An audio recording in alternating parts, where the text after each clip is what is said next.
जय भीम दोस्तों, आज के इस वीडियो में हम एक्सप्लेन करने जा रहे हैं बाबा साहब अम्बेडकर द्वारा लिखी गई किताब एनिहिलेशन ऑफ कास्ट का चैप्टर नंबर 18।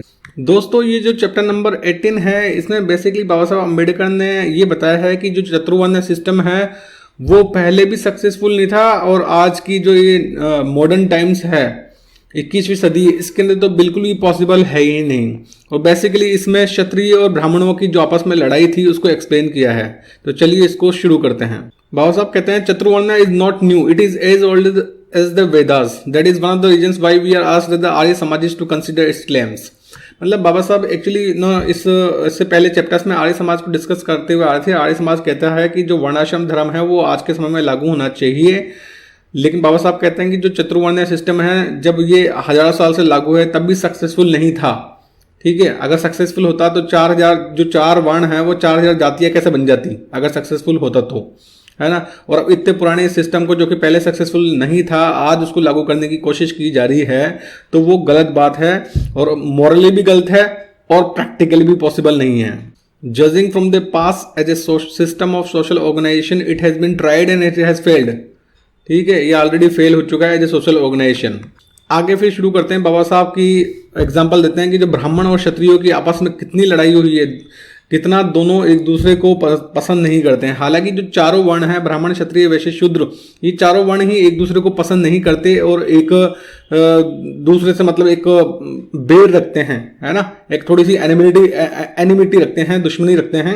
ब्राह्मण क्षत्रिय को पसंद नहीं करता, क्षत्रिय ब्राह्मण को, ऐसे क्षत्रिय वैश्य शूद्र को पसंद नहीं करेगा, शूद्र भी ब्राह्मण और क्षत्रिय वैश्य को पसंद नहीं करेगा। तो आपस में वर्णों में इनमें एक तरह से शत्रुता रहती है। लेकिन जब शूद्र को दबाने की बात आती है उस वक्त ये ब्राह्मण क्षत्रिय वैश्य तीनों एक हो जाते हैं और तीनों एक होकर फिर ये शूद्र को दबाने की कोशिश करते हैं और शूद्र को पूरा दबाते हैं और उसका पूरा जो भी शोषण करना है पूरा शोषण करते हैं।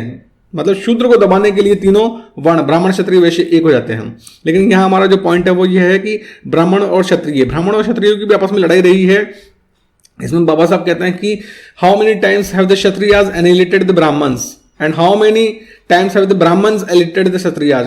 क्योंकि ब्राह्मणों ने क्षत्रियों को बहुत बार खत्म कर दिया है, उनके मतलब बीज नाश, शीड of the annihilated the शीड of the Kshatriyas, है ना। और ऐसे ही क्षत्रियों ने ब्राह्मणों को खत्म किया है। जैसे अगर हम क्लासिक एग्जाम्पल लें परशुराम का, तो उसने क्षत्रियों को लगभग खत्म ही कर दिया था, है ना।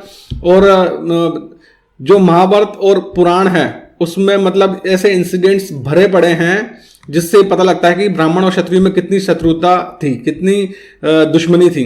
दे even quarrelled over such petty questions as to who should salute first, as to who should give way first, the Brahmin और द क्षत्रियाज। मतलब अगर ब्राह्मण और क्षत्रिय रास्ते में आपस में मिल जाए, है ना, तो कौन सल्यूट करेगा, कौन पहले नमस्कार बोलेगा या पहले कौन सल्यूट करेगा और कौन दूसरे को रास्ता देगा। मतलब इतनी छोटी सी बात पे भी ब्राह्मण और क्षत्रिय आपस में लड़ लेते थे।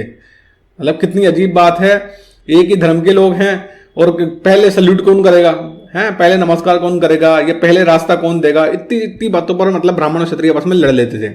Not only was the Brahmin and I show to Kshatriya and the Kshatriya and I show to Brahmin, it seems that Kshatriyas had become. मतलब इसमें कहना चाहिए कि जो ब्राह्मण और क्षत्रिय हैं दोनों एक दूसरे के लिए आंखों का मतलब खटकते थे, दोनों एक दूसरे के लिए आइस और मतलब दुश्मन थे, खटकते थे एक दूसरे की आंखों में। फिर बाबा साहब कहते हैं कि एक ऐसा भी टाइम आया जो क्षत्रिय इतने ज्यादा मतलब टायरेनिकल, इतने ज्यादा जुल्मी बन गए, है ना, इतना ज्यादा जुल्म करने लगे ब्राह्मणों पर और बाकी और समाज के सब लोगों पर कि जो बाकी अब एक्चुअली जो वर्ण सिस्टम था उसके अंतर्गत भाई क्षत्रियों को ही आर्म्स रखने का अधिकार है और लोगों को तो आर्म्स रखने का अधिकार ही नहीं है। अब अगर क्षत्रिय मान लो जुल्मी बन जाए तो हथियार उस क्षत्रिय को हटाने के लिए, जो राजा जो कि क्षत्रिय है उसको हटाने के लिए कौन आएगा। फिर मान लो क्षत्रिय सब एक हो गए और वो बाकी तीनों वर्णों पर जुल्म करने लग गए, है ना, तीनों वर्णों का, ब्राह्मणों का, वैश्यों का और शूद्रों का अगर शोषण करने लगे तो फिर उनको हटाने के लिए कौन आएगा, क्योंकि बाकी तीनों वर्णों को तो हथियार रखने का एक तरह से परमिशन ही नहीं है ना, तो कौन आएगा। यही चीज यहाँ बाबा साहब बोल रहे हैं। तो फिर होता यह है कि जो सब लोग है उस वक्त वो सब मतलब गॉड से प्रेयर करते हैं कि भाई ये क्षत्रिय जो राजा है इसको हटाया जाए, है ना। It seems the Kshatriya had become tyrannical and the masses disarmed as they were under the system of Chaturvarnya were praying Almighty God for relief from the tyranny।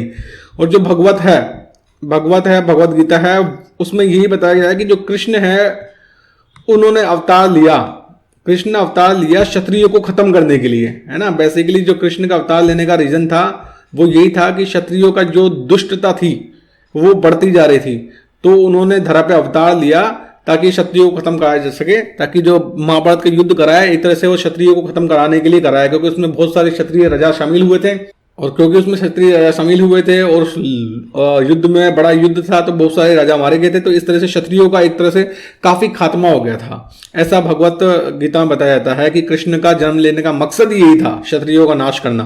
तो इस तरह से बाबा साहब कहते हैं कि जो इस तरह की एग्जाम्पल्स हैं ब्राह्मण और क्षत्रियों के बीच में दुश्मनी के, तो इससे हम समझ सकते हैं कि जो चतुर्वर्ण्य है ये पॉसिबल नहीं है सिस्टम समाज पे लागू करना, और आज की सोसाइटी में तो बिल्कुल भी हम इसको लागू नहीं कर सकते। पहले ही ढंग से इम्प्लीमेंट नहीं था और सोसाइटी को इतना ज़्यादा नुकसान उठाना पड़ा इसके कारण से, तो अब तो वैसे प्रैक्टिकली पॉसिबल नहीं है और मॉरली भी पॉसिबल नहीं है कि ये वर्ण सिस्टम को आज के समय में लागू किया जाए। तो बॉटम लाइन यही है कि जो वर्ण व्यवस्था है पहले भी फेल्ड थी, पहले भी अनैतिक थी, आज भी वो पहली बात तो प्रैक्टिकली नहीं इंप्लीमेंट होना, और अगर बाई चांस होती भी है तो फेल होगी और इमोरल भी रहेगी, अनैतिक भी रहेगी। ये इसका बॉटम लाइन है। आई होप कि फ्रेंड्स ये आपको वीडियो अच्छा लगा हो, अच्छा लगा है तो प्लीज इसे लाइक, कमेंट और ज्यादा से ज्यादा फ्रेंड्स के साथ शेयर करें ताकि बाबा साहब के विचार ज्यादा से ज्यादा लोगों तक पहुंच सके। Thanks for watching the video. जय भीम।